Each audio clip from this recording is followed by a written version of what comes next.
దేవునికి స్తోత్రము. మీ అందరికీ వందనాలు. ఈ దినము కొరకై ఏర్పాటు చేయబడిన వాక్య భాగము అపోస్తల కార్యములు 2వ అధ్యాయం 21వ వచనం. అప్పుడు ప్రభువు నామమును బట్టి ప్రార్థన చేయి వారందరూ రక్షణ పొందుదురని దేవుడు చెప్పుచున్నాడు.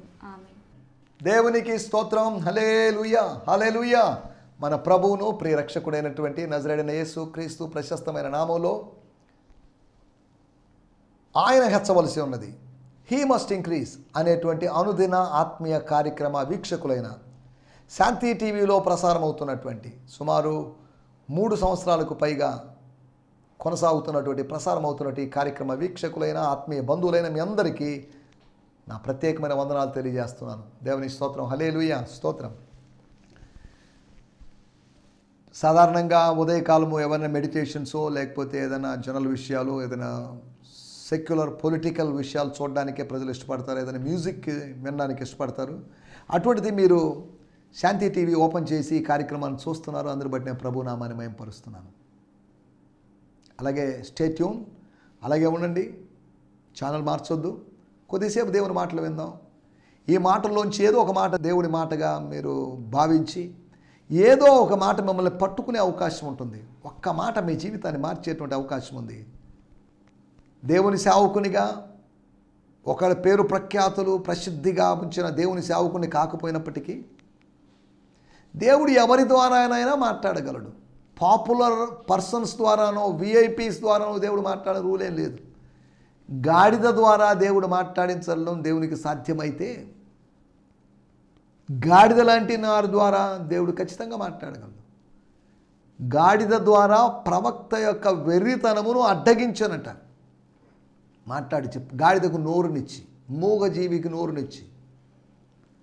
ప్రజల యొక్క వెర్రితనం అడ్డగించబడాలంటే ప్రవక్తలు మాట్లాడాలి. ప్రవక్తల యొక్క వెర్రితనం అడ్డగించబడాలంటే ప్రభువు కొంతమందికి నోరు ఇవ్వాలి. ప్రవక్తల యొక్క వెర్రితనమే కాదు, ప్రవక్తలకు కూడా వెర్రితనం ఉంది. ఏంటి, ఎక్కడుందండి ప్రవక్తల యొక్క వెర్రితనం? ఏంటండి, ప్రవక్తలు అంటే పరిశుద్ధులు కదా, భక్తులు కదా, వాళ్ళకి వెర్రితనం ఏంటి? వాళ్ళకి విజ్ఞానమే కదా ఉంది, వాళ్ళకి ప్రత్యక్షతలు ఉన్నాయి కదా.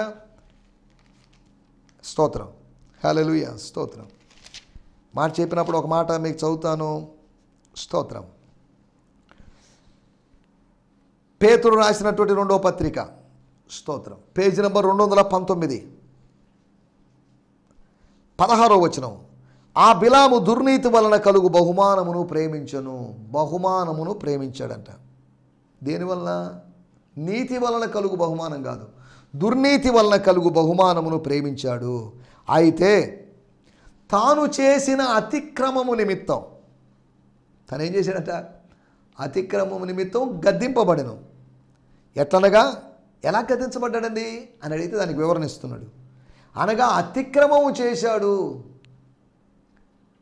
అద్వితీయుడైన దేవుణ్ణి సేవిస్తున్నట్టు వాడు అతిక్రమం చేశాడు. సేవలో ఉన్నవాడు అతిక్రమం చేశాడు.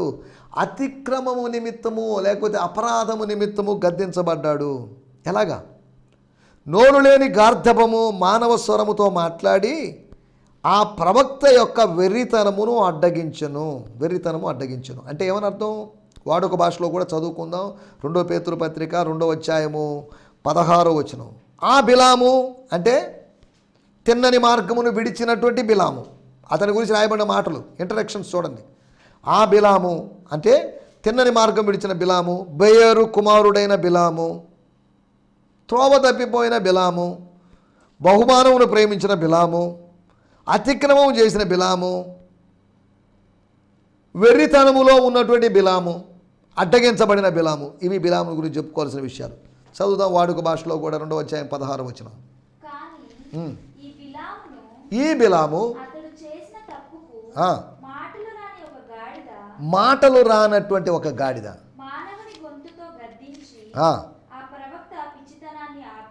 ఆ ప్రవక్త యొక్క పిచ్చితనాన్ని అడ్డగించింది లేదా ఆపింది. మాటలు రానటువంటి గాడిద, మాటలు రానటువంటి గాడిద, మాటలు వచ్చిన గాడిద బిలాము. మాటలు రాని గాడిద ఆ గాడిద. 2వ అధ్యాయం 16వ వచనం నేను చదువుతున్నాను. Who was rebuked for evil by a donkey, incapable of speech, yet that spoke with a human voice and restrained the prophet's madness. ప్రవక్త యొక్క పిచ్చితనాన్ని, వెర్రితనాన్ని, పైత్యాన్ని, మ్యాడ్నెస్ని అడ్డగించిందట. దేవుని స్తోత్రం. ప్రజల యొక్క, ప్రవక్తల యొక్క వెర్రితనం అడ్డగించబడాలి. ఈ దినాల్లో వెర్రి ఆలోచనలు అడ్డగించబడాలి, వెర్రి మాటలు అడ్డగించబడాలి. దేవుని స్తోత్రం. హల్లెలూయా. వీటిలోకి వెళ్ళాలని నేను వెళ్ళలేదు, కానీ ఎందుకో మరి దేవుడు జ్ఞాపకం చేస్తున్నాడు కాబట్టి వీటిలోకి వెళ్ళాను. సరే, ఈ సమయంలో మనం దేవుని వాక్యంలోకి వచ్చేద్దాం. నిన్నటి ఎపిసోడ్లో మనం ఆలోచించిన విషయాలు 5 దర్శనాల గురించి, పంచ దర్శనాల గురించి, 5 విజన్స్ గురించి మీకు జ్ఞాపకం చేశాను. ఏంటి ఆ విజన్స్? మీ యవనులకు, మన యవనులకు, మన నెక్స్ట్ జనరేషన్కి, లేదా ఈ జనరేషన్కి, లేదా అప్పటి జనరేషన్కి, అప్పటి యూత్కి, మొదటి శతాబ్దములోని యూత్కి, లేదు అంటే ఆ 120 మందిలో ఉన్నటువంటి యూత్కి, లేదు అంటే రాబోయేటువంటి యూత్కి. యోవేలు తన కాలములో యవనస్తులు దర్శనాలు చూడాలని ఆశించాడు. స్తోత్రం. దేవుడు చెప్పాడు, no problem, young people will see visions. యోవేలు యొక్క ప్రవచనం నెరవేరింది. పేతురు చెప్పింది, yes, I agree with the prophecy of Joel. Joel చిన్న ప్రవక్త కాబట్టి నేను అంగీకరించలేను, సారీ అని అనలేదు. చిన్న ప్రవక్త అయినా కానీ అతని ప్రవచనము నెరవేరింది. ఇప్పుడు పెంతెకోస్తు రోజు ఆ ప్రవచనము నెరవేరింది. యవనస్తులు దర్శనాలు చూస్తారు అనే ప్రవచనం ఈ దినాల్లో కూడా మన యవనస్తులు దర్శనాలు చూడాలి. ఊరినే దేవాలయానికి వచ్చిన తర్వాత, ఆలయానికి వచ్చిన తర్వాత చర్చ్కి వచ్చి వెనకాల కూర్చొని వాట్సాప్ మెసేజ్లు పెట్టుకునేవాళ్ళుగా, లేకపోతే సోషల్ మీడియాలో అవి ఇవి చూసేవాళ్ళుగా, ఫేస్బుక్లో వేరు వేరు పోస్టులు పెట్టేవాళ్ళుగా ఉండకూడదు. మన యూత్ మొబైల్ వాడచ్చు, తప్పేం లేదు. దేని కొరకు? ఏదైనా రెఫరెన్సులు చూడడానికి, ఏదైనా సాంగ్స్ చూడడానికి, సాంగ్స్ చూసి పాడడానికి. కానీ మన ఉద్దేశం నెరవేరడం లేదు, మన ఉద్దేశం తప్పిపోతుంది. మిస్యూజ్ చేస్తుంది మన యూత్ మన మొబైల్స్ని. ఫోన్లోకి వచ్చి దేవుని మంది చర్చిలోకి వచ్చి చాటింగ్లు చేస్తుంటారు. అది సమంజసం కాదు. అటువంటి హ్యాబిట్ మానేసేయాలి. దేవుని స్తోత్రం. హల్లెలూయా. మనం ఫేస్బుక్ ద్వారా లైవ్ ఇస్తున్నప్పుడు, లేకపోతే చూస్తున్న వాళ్ళు ఇంకా చూడాల్సిన వాళ్ళు ఉంటారు. కాబట్టి మొబైల్ వాడడం తప్పని నేను అనలేదు, కానీ మొబైల్ మిస్యూజ్ చేయడం మాత్రం అది దట్స్ నాట్ గుడ్. స్తోత్రం, స్తోత్రం. హల్లెలూయా. ఇక్కడ యవనస్తులు దర్శనాలు చూస్తారు. దర్శనాలు చూడాలని వాళ్ళకి ఆశలు ఉన్నాయని కాదు. యోవేలు కాలములో యవనస్తుల పరిస్థితి ఏంటో, పేతురు కాలములో యవనస్తుల పరిస్థితి ఏంటో మనకు తెలియదు. కానీ ప్రజలని, యవనస్తులు, వృద్ధులని కూడా పీటర్ అక్కడ డివైడ్ చేసి చెప్పాలని ఉద్దేశం కాదు. యోవేలు యొక్క ప్రవచనం తను ప్రస్తావిస్తున్నాడు అంతవరకే. మీ యవనస్తులు దర్శనాలు చూస్తారు. ఏం దర్శనాలు అంటే ప్రభు కార్యాల గురించిన దర్శనం. మొట్టమొదటిది విజన్స్ అబౌట్ లార్డ్స్ డీడ్స్. ప్రభు చేయడానికి ముందుగానే, స్తోత్రం, చేసిన తర్వాత కాదు, చేయడానికి ముందుగా కార్యాలను చూసి దేవునికి స్తోత్రం చెప్పి, దేవుడు నేను ఆత్మలో చూస్తున్నాను, I'm seeing in the spirit that God is going to do something, నేను ఒక నూతనమైన కార్యము చేయబోతున్నాను అని యెషయా గ్రంథంలో రాయబడింది. అది ఇప్పుడే మొలుచుతున్నది. దాన్ని మొలిపిస్తున్నాడు, దాన్ని ఎదిగిస్తున్నాడు, దాన్ని బయటికి తీసుకొని వస్తున్నాడు. మరుగుగా ఉన్నదాన్ని ప్రజల కనుల ముందు బాహాటం చేస్తున్నాడు. స్తోత్రం. హల్లెలూయా. యవనస్తులకు దర్శనాలు కావాలి. ముసలోళ్ళకి దర్శనాలు అవసరం లేదా? పెద్దోళ్ళకి దర్శనాలు అవసరం లేదా? పిల్లలకి దర్శనాలు కావాలి. ఎవరికి అనుగ్రహించాలో దేవుడు వారికి అనుగ్రహిస్తాడు. యవన కాలము ప్రాముఖ్యమైంది అని చెప్పడానికి కాదు, దేవుని దర్శనము ప్రాముఖ్యమైంది. యవనస్తులు వారికి ఉన్నట్టు యవన బలాన్ని ఆధారంగా చేసుకొని దైవ కార్యాలని, దేవుని సేవలో వారు పాలిభాగస్తులు కావచ్చు. ఇది నాలో యూత్ మీటింగ్స్ అవి జరుగుతున్నాయి. కానీ విజన్లెస్ యంగ్ పీపుల్ లాగా ఉన్నారు. స్తోత్రం. ప్రతి యవనస్తుడికి ఒక విజన్ ఉండాలి. మార్టిన్ లూథర్ అనేటువంటి ఆయన చెప్పినట్టుగా, I have a dream, I have a vision. ఒక సంస్థ ఉంది, దాని పేరు YWAM, అనగా యూత్ విత్ ఏ మిషన్. అనగా ఒక మిషన్, ఒక కార్యాచరణ, లేకపోతే ఒక రెస్పాన్సిబిలిటీ కలిగినట్టు యూత్ విత్ ఏ విజన్ కావాలి. విజన్ ఉంది కాబట్టి మిషన్ ఉంది. Vision, mission, provision. దేవుని స్తోత్రం. ముందు విజన్, తర్వాత మిషన్ ఉంటుంది, తర్వాత ప్రొవిజన్ ఉంటుంది. Youth with vision. స్తోత్రం. యూత్ అనగానే స్త్రీలు కావచ్చు, పురుషులు కావచ్చు, యువతులు కావచ్చు, యువకులు కావచ్చు, వాళ్ళు దర్శనాలు కావాలి. They need a vision. స్తోత్రం. హల్లెలూయా. దానియేలుకు దర్శనం ఉంది, యోసేపుకు దర్శనం ఉంది, భక్తులందరికీ దర్శనాలు ఉన్నాయి. మన యవ్వన బిడ్డలకు దర్శనాలు ఉంటే దేహ సంబంధమైన వాంఛల నుంచి దూరంగా పోయి దైవికంగా జీవిస్తారు. యవ్వనేచ్ఛల నుంచి పారిపోయే అనుభవంలో వారు ఉంటారు. అంత్య దినాల్లో కూడా మనం పరిశుద్ధంగా జీవించవచ్చు. We can live holy life. We can live a sanctified life even in these end times. స్తోత్రం, స్తోత్రం, స్తోత్రం. యవనస్తుల దర్శనాలు చూస్తే దైవ కార్యాలను గురించిన దర్శనం అని, వారి యొక్క దుస్థితిని గురించిన దర్శనం, అనగా వారి యొక్క పాపపు స్థితిని గురించిన దర్శనం. వాళ్ళు ఏమై ఉన్నారు? ప్రభువా, నేను పాపాత్ముని, నన్ను వదిలిపోటిపో అని అన్నాడు లూకాసు వార్త 5వ అధ్యాయంలో పీటర్.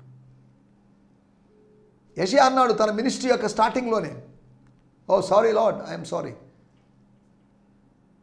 ఈ అపవిత్రమైన పెదవులు కలిగిన వాళ్ళ మధ్యలో, అన్యాయపు భాష మాట్లాడే వాళ్ళ దగ్గర, అన్య భాష కాదు, అన్యాయపు భాష మాట్లాడే వాళ్ళ మధ్యలో నేను జీవిస్తూ నా భాష కూడా అన్యాయంగా మారింది, క్రూయల్గా మారింది, బర్బేరియస్గా మారింది, అనాగరికంగా మారింది. కాబట్టి నా భాష మార్చు, give me a pure language అన్నట్టుగా. స్తోత్రం, స్తోత్రం, హల్లెలూయా. తన పెదవులను కాల్చమని తాను అడగలేదు, కానీ దేవుడు పెదాలను కాల్చాడు. He sanctified his servant. స్తోత్రం, హల్లెలూయా. మూడో విషయాన్ని మనం జ్ఞాపకం చేసుకున్నాం, ప్రభువును గూర్చిన దర్శనం. It's a vision about the lord himself. ప్రభు యొక్క దర్శనము. స్తోత్రం, స్తోత్రం, హల్లెలూయా. ఏంటి ప్రభు యొక్క దర్శనం? నేను ఎల్లప్పుడూ నా ఎదుట ప్రభువును చూచుచుంటిని, అందుకని నేనేం చేస్తున్నాను? కదల్చబడను. ఆయన నా కుడి పార్శ్వం ముందున్నాడు. Is on the right side of me. That's why I will not stumble, I will not fall. నేను పడిపోను, నేను అస్థిరుడిగా మారను, నేను చంచలుడిగా మారను, స్ట్రాంగ్గా ఉంటాను, ఫామ్గా ఉంటాను. మన యవ్వనస్తులు స్ట్రాంగ్గా ఉండాలి. దేవుని స్తోత్రం, హల్లెలూయా, హల్లెలూయా, స్తోత్రం. మనం ఆలోచిస్తున్న విషయాలు, దర్శనాలు, విజన్స్ గురించి మనం మాట్లాడుకుంటున్నాం. 4వ దర్శనము ప్రభు యొక్క మార్గాన్ని గురించినట్టు, జీవపు మార్గాన్ని గురించినటువంటి దర్శనం. కొంతమంది యవనస్తులు మరణపు మార్గంలో ఉన్నారు, జార స్త్రీ యొక్క మార్గాల్లో ఉన్నారు, ఆకర్షించేటువంటి వ్యక్తుల యొక్క మార్గాల్లో ఉన్నారు. అది మరణానికి, పాతాళానికి దారి తీస్తుందనే దేవుని వాక్యంలో సామెతల గ్రంథం 5వ అధ్యాయంలో రాయబడింది. జీవ మార్గంలో ఉన్నావా? కిందున్న పాతాళాలను తప్పించుకోవడానికి జీవ మార్గంలో మనం నడవాలి. జీవ మార్గము అనగా దైవికమైన మార్గమే, జీవము దేవుడే, జీవము ఆయనే, మార్గము ఆయనే. మార్గాన్ని గురించినటువంటి దర్శనం. ఈ మార్గంలో లైఫ్ ఉంది, ఇంకో మార్గంలో డెత్ ఉంది. ఏ మార్గాన్ని నువ్వు కోరుకుంటున్నావు యవనస్తుడా? దేవుని స్తోత్రం, హల్లెలూయా. 4వ దర్శనము యవనస్తులను గురించినటువంటి దర్శనం, దేవుని మార్గాన్ని గురించినటువంటి దర్శనం. 5వ దర్శనం, దేవుని స్తోత్రం, 2వ అధ్యాయము 32వ వచనము, the vision of resurrected Jesus Christ. సమాధిలో ఉన్న యేసు ప్రభువును గురించిన దర్శనం కాదు, సమాధిలో ఉన్నటువంటి సమాధి దర్శనం కాదు. It's not a vision of the tomb, vision of dead Christ, vision of resurrected Jesus Christ. యేసు ప్రభువు లేచాడు, దానికి మేము సాక్షులం. లేచాడని మేము అనుకుంటున్నామండి. మా ఆడవాళ్ళందరూ చెప్పారు, మగ్దలేని మరి అనేమో చెప్పింది, దాన్ని నమ్మాల్సి వచ్చింది, ఏం చేస్తామండి అని కాదు. We are the witness. స్తోత్రం, హల్లెలూయా. మనము సాక్షులం. పునరుత్థానపు శక్తిని అనుభవిస్తూ మనం సాక్షులుగా ఉండాలి. పరిశుద్ధాత్మ మీ మీదకి వచ్చినప్పుడు మీరు శక్తిని పొందుతారు. దేవుడు ఆయన్ను మృతుల్లోంచి లేపాడు, దేవుని ఆత్మ ఆయన్ను మృతుల్లోంచి లేపింది అని రోమాపత్రిక 8వ అధ్యాయంలో రాయబడింది. స్తోత్రం, స్తోత్రం, హల్లెలూయా. కాబట్టి మనం ఇక్కడ ఆలోచిస్తున్నమాట, దేవుడు లేపాడా, దేవుని ఆత్మ లేపాడా, తనంతట తాను లేచాడు అనేటు ఆర్గ్యుమెంట్స్లోకి మనం వెళ్ళలేదు. మూడు వాస్తవాలే. పునరుత్థానపు శక్తిని ఇచ్చేటువంటి దేవుని ఆత్మ. కాబట్టి పునరుత్థానుడైనటువంటి యేసు అంటే దాని అర్థం ఏంటంటే he's a glorified Jesus, he's exalted Jesus. అక్కడ అదే రాయబడింది. స్తోత్రం. ఈ యేసును దేవుడు లేపెను, దీనికి మేమందరం సాక్షి కాగా ఆయన దేవుని కుడి పార్శ్వమునకు హెచ్చించబడ్డాడు. He was exalted up to the right hand side of the father. స్తోత్రం. ఎంతగా హెచ్చించబడ్డాడు చూడండి. హెచ్చింపబడిన యేసు, అదే రిజరెక్టెడ్ జీసస్. ఆయన పునరుత్థానం చెందకపోతే పరలోకం వరకు హెచ్చింపబడేటువంటి అవకాశం లేదు. సరే, దేవుని స్తోత్రం, హల్లెలూయా. వీటి గురించి మనం గత ఎపిసోడ్లో మాట్లాడుకున్నాం. రండి మనం ఈ సమయంలో దేవుని వాక్యాన్ని ధ్యానించుకుందాం. మన ధ్యానం నిమిత్తమై అపోస్తుల కార్యములు 2వ అధ్యాయము 21వ వచనం. అప్పుడు ప్రభు నామమును బట్టి ప్రభు నామమును బట్టి ప్రార్థన చేయువారందరూ రక్షణ పొందుదురని దేవుడు చెప్పుచున్నాడు. స్తోత్రం, హల్లెలూయా. ఏమవుతారంట వాళ్ళు? And it will be that anyone who calls on the name of the Lord will be being saved. స్తోత్రం. వారు రక్షింపబడతారు. వాడుక భాషలో కూడా మనం చదువుకుందాం. అప్పుడు ఆయన నామములో ప్రార్థించు ప్రతి ఒక్కరిని ప్రభు రక్షిస్తాడు. yes, ప్రభు రక్షిస్తాడు. ప్రభు పేరు యేసు. యేసు అంటే రక్షకుడు. రక్షకుడు అని పేరు కలిగి రక్షింపలేకపోతే ఆ పేరులో అర్థం లేదు. రక్షింప నేరకు ఉన్నట్లు యెహోవా హస్తము కొరచ కాలేదు. రక్షించడానికి యెహోవా హస్తం ఉంది. దైవ హస్తము రక్షిస్తుంది, దేవుని హస్తము తప్పిస్తుంది. స్తోత్రం. 2వ అధ్యాయం 21వ వచనం నేను చదువుతున్నాను. స్తోత్రం. But everyone who calls on the name of the Lord will be saved. స్తోత్రం. అరామిక్ భాషలోని తర్జుమాని ఇలాగా ఉంది. Whoever calls on the name of Jesus as the Messiah will receive life. అనగా యేసును మెస్సియా అని గుర్తించి ఎవరు ఆ నామంలో పిలుస్తారో లేదా ప్రార్థిస్తారో మొరపెడతారో వాళ్ళు రిసీవ్ లైఫ్, వారు జీవాన్ని పొందుకుంటారు. రక్షణ పొందడం అంటే జీవాన్ని పొందుకోవడం. రక్షణ పొందుకోవడం అంటే దైవికమైన జీవాన్ని పొందుకోవడం, భౌతికమైన జీవాన్ని పొందుకోవడం కాదు. నేడు ఇంటికి రక్షణ వచ్చింది. The life has come to this house అని లూకాసు వార్త 19వ అధ్యాయంలో మనం చూస్తున్నాం. రక్షణ అంటే భౌతికమైన ఆహారము ద్వారా మనం పొందుకునే భౌతిక బలం కాదది. That's a spiritual strength, that's a power from above. అది పరిశుద్ధాత్మ శక్తి అనే సంగతిని మీకు గుర్తు చేస్తున్నాను. స్తోత్రం. వారందరూ రక్షణ పొందుతారు. స్తోత్రం. ఎవరందరూ? ఇశ్రాయేలులందరూ రక్షణ పొందుతారని రోమాపత్రిక 9వ అధ్యాయంలో రాయబడింది. అదే సమయంలో ఇశ్రాయేలీలు అందరూ వారి సంఖ్య విస్తారంగా ఉన్నప్పటికీ కూడా వారిలో కొద్దిమంది మాత్రమే రక్షింపబడతారని రాయబడింది. ఇక్కడ ఇశ్రాయేలు గురించినే కాదు, యోవేలు కేవలం ఇశ్రాయేలు గురించి మాట్లాడడం లేదు, అందరి గురించి జనరల్గా చెప్తున్నాడు ఆయన. అప్పుడు ప్రభు నామమును బట్టి, ఎప్పుడు ఈ సూచనలు జరుగుతున్నప్పుడు, ఈ కార్యాలు జరుగుతున్నప్పుడు, ఆత్మ కుమ్మరింపు జరుగుతున్నప్పుడు, ఆత్మ కుమ్మరింపు జరిగి పశ్చాత్తాపం కలిగి లేకపోతే రక్షణ అనుభవం కలుగుతుంది. యవనస్తులు కావచ్చు, కుమారులు కావచ్చు, కుమార్తెలు కావచ్చు, వృద్ధులు కావచ్చు, వారు రక్షణ పొందుతారు. స్తోత్రం. ఇర్మియా గ్రంథము 8వ అధ్యాయము, కోతకాలము గతించిపోయాను, గ్రీష్మకాలము గడిచిపోయాను, అయినను మనము రక్షణ పొందకయే ఉన్నాము. స్తోత్రం, స్తోత్రం, స్తోత్రం. ప్రజలు రక్షణ పొందాలని ఆశపడుతున్నారు, రక్షణ కోసం ఎదురు చూస్తున్నారు, రక్షణకర్తను రక్షణ దుర్గాన్ని మర్చిపోతున్నారు. స్తోత్రం. ఇందులోంచి రక్షణ పొందడం అనేది మన టైటిల్. దానిలోంచి 4 విషయాలు మీకు త్వరగా జ్ఞాపకం చేస్తాను. దేంట్లోంచి వాళ్ళు రక్షణ పొందడం? They will be saved from where? ఎక్కడి నుంచి? Out of what? దేనిలో నుంచి వాళ్ళు రక్షణ పొందుతారు? 2వ అధ్యాయము 4వ వచనం మనం గమనించినట్లయితే, అందరూ పరిశుద్ధాత్మతో నిండిన వారై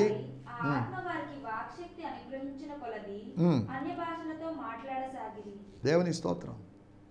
ఇంతకుముందు దేవుని ఆత్మ లేదు. దేవుని ఆత్మారాహిత్యములో నుంచి, దైవాత్మారాహిత్యములో నుంచి, అనగా దేవుని ఆత్మ లేని అనుభవంలో నుంచి, ఒక సూపర్ న్యాచురల్ ఎక్స్పీరియన్స్ లేని అనుభవం అది. న్యాచురల్ ఎక్స్పీరియన్స్లో నుంచి వారిని రక్షించి సూపర్ న్యాచురల్ ఎక్స్పీరియన్స్లోకి వేశాడు. అనగా దాని అర్థం ఏంటంటే ఆత్మరాహిత్యములో నుంచి వాళ్ళు రక్షించాడు. పరిశుద్ధాత్మ లేకపోతే స్తోత్రం పశ్చాత్తాపం కలిగే అవకాశం లేదు. పరిశుద్ధాత్మ లేకపోతే ప్రభువును ఒప్పుకునే అవకాశం లేదు. పరిశుద్ధాత్మ లేకపోతే ప్రభువును మహిమపరిచే అనుభవం లేదు. పరిశుద్ధాత్మ లేకపోతే నడిపింపు లేదు. ఈ మధ్యకాలం ఇంటర్నెట్లో చూశాను నేను చోట ఒక ఆర్టికల్, పరిశుద్ధాత్ముని యొక్క కార్యాలు 70 కార్యాల గురించి వేరు వేరు రెఫరెన్సులు రాశాను, ప్రస్తావించాను. 70 కార్యాలు, దేవుని కార్యాలు దేవుడు చేస్తాడు. దేవుని సమయంలో దేవుని కార్యాలు జరుగుతాయి. ఆత్మరాహిత్యము, ఆత్మ లేదు. ఆత్మ కొరకు ఎదురు చూడండి, కనిపెట్టండి. 9 రోజులు ఆత్మ లేదు, 10వ రోజు ఆత్మ దిగి వచ్చాడు. పరిశుద్ధాత్మను పొందుకోండి అన్నాడు, వారి మీద ఊదాడు. వారు పొందుకున్నారో లేదో మనకు తెలియదు. తను అడుగు వారికి ఆయన ఎంతో నిశ్చయముగా పరిశుద్ధాత్మను అనుగ్రహిస్తాడు. అడగండి మీరు ఇస్తాడు అన్నట్టుగా చెప్పబడిన సందర్భం మనకు తెలుసు. రొట్టెను అడిగితే రాతినివ్వరు కదా, చేపను అడిగితే పామునివ్వరు కదా, గుడ్డును అడిగితే తేలునివ్వరు కదా. చెడ్డవారైన తల్లిదండ్రులే మంచి ఈవులు ఇస్తుంటే పరలోకపు తండ్రి అందరికన్నా మంచివాడు, సుగుణాల సంపన్నుడైనటువంటి పరలోకపు తండ్రి ఖచ్చితంగా శ్రేష్టమైంది అనగా పరిశుద్ధాత్మని ఇస్తాడు అని యేసు ప్రభు స్వయంగా బోధించాడు. దేవుని స్తోత్రం, హల్లెలూయా. ఒకటి ఆత్మరాహిత్యములో నుంచి, ఆత్మరాహిత్యంలోంచి ఆయన మనల్ని రక్షిస్తాడు. రెండో విషయము అపోస్తల కార్యములు 2వ అధ్యాయము 13వ వచనం. కొందరైతే మీరు కొత్త మద్యముతో నిండి ఉన్నారని ఏం చేశారు వాళ్ళు? స్తోత్రం. ఏమైంది వాళ్ళకి? వాళ్ళు అపహాస్యం చేసినప్పుడు వీళ్ళు ఏం చేశారు? వీళ్ళు మౌనంగా ఉన్నారు. తండ్రివైన అబ్రహామా, అదిగో లాజరు ఉన్నట్టున్నాడుగా, లాజరేగా వాడిని పంపించు అని అన్నప్పుడు లాజరే మాట్లాడడం లేదు, కానీ అబ్రహామే మాట్లాడాడు. ధనవంతుడు మాట్లాడాడు, అబ్రహాం మాట్లాడాడు. లాజరు విశ్రాంతిలో ఉన్నాడు, నెమ్మదిని అనుభవిస్తున్నాడు. ఎక్కడ కూడా వీళ్ళందరూ ఆత్మానుభవంలో దేవుని కార్యాలు వివరిస్తున్న వాళ్ళు ఏం కామెంట్ చేయలేదు. వాళ్ళ పక్షాన పేతురు నిలబడి మాట్లాడాడు. అనగా మనల్ని దేవుడు అనవసర లక్ష్యాల్లో నుంచి, అనవసరమైన కొన్నిటి మీద లక్ష్యం పెడతాం మనం, అనవసరమైన కొన్నిటి మీద ధ్యాస పెడతాం. వాటిలోంచి దేవుడు మనల్ని విడిపిస్తాడు. అవసరమైన వాటి మీద మనసు పెట్టే విధంగా మారుస్తాడు. పరిశుద్ధాత్ముడు వచ్చినప్పుడు మనం ప్రాధాన్యతల్లోకి వెళ్తాం. When the Holy Spirit comes, we will prioritize the things. ఏవి ఖ్యాతి కలిగినవో, ఏవి రమ్యములో, ఏవి మాన్యములో, ఏవి పవిత్రములో వాటి మీద మీ మనసు పెట్టుకోండి. అనవసరమైన వాటి మీద మనసు పెట్టుకోవద్దు. శరీరానుసారులు శరీరానుసారమైన వాటి మీద మనసు చూస్తారు, ఆత్మానుసారులు ఆత్మ సంబంధమైన వాటి మీద మనసు చూస్తారు. నీ ప్రియారిటీస్ చేంజ్ అవుతాయి when the Holy Spirit comes. దేవుని స్తోత్రం. అనవసర లక్ష్యంలోంచి దేవుడు మనల్ని రక్షిస్తాడు, తప్పిస్తాడు. మూడో విషయాన్ని నేను మీకు జ్ఞాపకం చేస్తాను.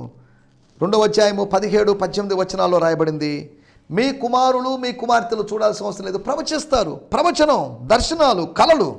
దేవుని స్తోత్రం. వరాలు ఇవి, ప్రొఫెసీస్, డ్రీమ్స్, విజన్స్. 2వ అధ్యాయం 4వ వచనం అనే భాషలో మాట్లాడారు. Gift of the Holy Spirit, speaking in tongues. 4 వరాల గురించి ప్రస్తావన మనకి ఇక్కడ చూస్తున్నాం. ఇంతకుముందు వరాలు లేవు, ఇప్పుడు వరాలు వచ్చేసాయి. మీరు పరిశుద్ధాత్మ అనువరం పొందుతారు అని రాయబడింది 2వ అధ్యాయం 38వ వచనంలో. పరిశుద్ధాత్మ అనువరం కాదు, పరిశుద్ధాత్మ యొక్క వరము. సరే, ఇప్పుడు వాటిలోకి వెళ్ళడం లేదు. ఒకటి ఆత్మరాహిత్యంలోంచి ఆయన మనల్ని రక్షిస్తాడు. రెండవది అనవసర లక్ష్యంలో నుంచి మనల్ని రక్షిస్తాడు. మూడవది ఆత్మవర రాహిత్యంలోంచి. ఆత్మ ఉంది కానీ వరాలు లేవు. ఆత్మ ఉందో లేదో సంశయం, అనుమానం. వరాలు ఉన్నాయో లేదో మరి అనుమానం. నాకు 2 వరాలు ఉన్నాయండి, 3 వరాలు ఉన్నాయండి, నాకు అన్నీ లేవండి. కొంతమంది పబ్లిసిటీ కోసం 9 వరాలతో నిండి ఉన్నారని కొంతమంది పబ్లిసిటీ. స్తోత్రం. మనం ఇక్కడ ఆలోచిస్తున్న విషయాలు. ఆత్మవర రాహిత్యంలోంచి నిన్ను రక్షిస్తాడు, నీకు వరాలను ఇస్తాడు. ఏ కృపావరమునందు లోపము లేని వారిగా మనల్ని మారుస్తాడు. ఏ కృపావరమునందు లోపం లేక ఆయన ప్రత్యక్షత కొరకు మనం ఎదురు చూస్తున్నామని 1 కొరింథీ పత్రిక 1వ అధ్యాయం. We need gifts, we need fruits of the Holy Spirit, we need gifts of the Holy Spirit. సంఘంలో విశ్వాసులు ఆత్మ వరములు కలిగిన వాళ్ళుగా ఉండాలి. ఎల్దాదు మేదాదు అనేవారు ప్రవచిస్తున్నప్పుడు వాళ్ళిద్దరు మాత్రమే కాదు, మిగిలిన 60 మందే కాదు, 68 మందే కాదు, అందరూ ఇశ్రాయేలు ప్రజలందరూ ప్రవచించాలి, అదే నా ఆశ, నా కోరిక అన్నట్టుగా మోషే మాట్లాడిన సందర్భం మనకు తెలుసు. స్తోత్రం, స్తోత్రం, హల్లెలూయా. మనం ఆలోచిస్తున్నట్టు విషయం 4వ విషయం, అపోస్తల కార్యములు 2వ అధ్యాయము 17వ వచనంలో రాయబడిన మాట. స్తోత్రం.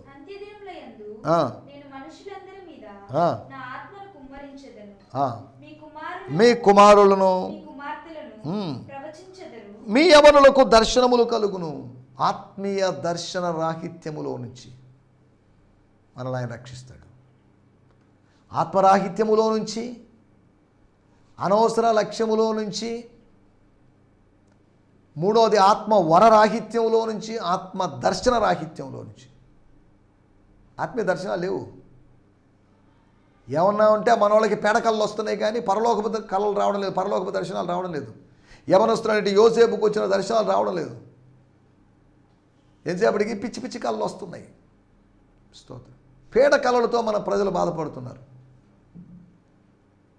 పాముల గురించిన కళలు, దెయ్యాల గురించిన కళలు, ఇవి మన వాళ్ళకి వచ్చే కళలు. సేవను గురించిన దర్శనాలు, వాళ్ళ ఆత్మీయ జీవితాల గురించిన దర్శనాలు రాకపోవడం విచారకరం. అడగాలి ప్రభువుని. 4వ విషయము, ఆత్మీయ దర్శన రాహిత్యంలో నుంచి. అందుకనే భక్తుడు అన్నాడు, నీ దర్శనం అనుగ్రహించి నన్ను ఉల్లాసముతోనూ నింపుతావు. దర్శనం ఉందా, దైవికమైన సంతోషం ఉంది. దర్శనము లేదా, దుఃఖం ఉంటుంది. స్తోత్రం. దేవోక్తి లేని ఎడల జనులు కట్టు లేకుండా తిరుగుతారు, నశించిపోతారు ప్రజలు. దేవోక్తి కావాలి, అనగా దర్శనం కావాలి. We need a vision. స్తోత్రం, హల్లెలూయా. నా మాటలు నేను ఇక్కడ ముగిస్తున్నాను. రక్షణ అంటే పాపములో నుంచి మనం రక్షణ పొందుతామని చూసారా, పాపక్షమాపణ, దాని గురించి కాదు ఇక్కడ రాయబడింది. సేవింగ్, దేవుడు మనల్ని దేనిలోంచో తప్పిస్తాడు, కాపాడుతాడు అనే విధంగా ఇక్కడ రక్షణ అనే మాట, లైఫ్ అనే మాట మనకు ఉపయోగించబడిందని మనం చెప్పుకున్నాం. కాబట్టి నా మాటలు ముగిస్తున్నాను. ఇటు అనుభవాలతో ముందుకు సాగడానికి ప్రభు మనకందరికీ సహాయం చేయనుగాక. ఆమేన్, హల్లెలూయా, హల్లెలూయా. మీ అందరికీ వందనాలు. ఈ సందేశము మీకు ఆశీర్వాదకరంగా ఉందని నమ్ముచున్నాము. ప్రార్థన అవసరతల కొరకు మమ్మల్ని సంప్రదించవలసిన మా చిరునామా గిద్యోన్ మిషన్ చర్చ్, 6వ వీధి, శాంతినగర్, నెల్లూరు 4, ఆంధ్రప్రదేశ్. పిన్ 524004. మా ఫోన్ నంబర్లు 7036443613 మరి ఒక నంబర్ 9392293010. మా ఈమెయిల్ ఐడి gfihmi2015@gmail.com. దేవుడు మిమ్మును ఆశీర్వదించునుగాక. ఆమేన్.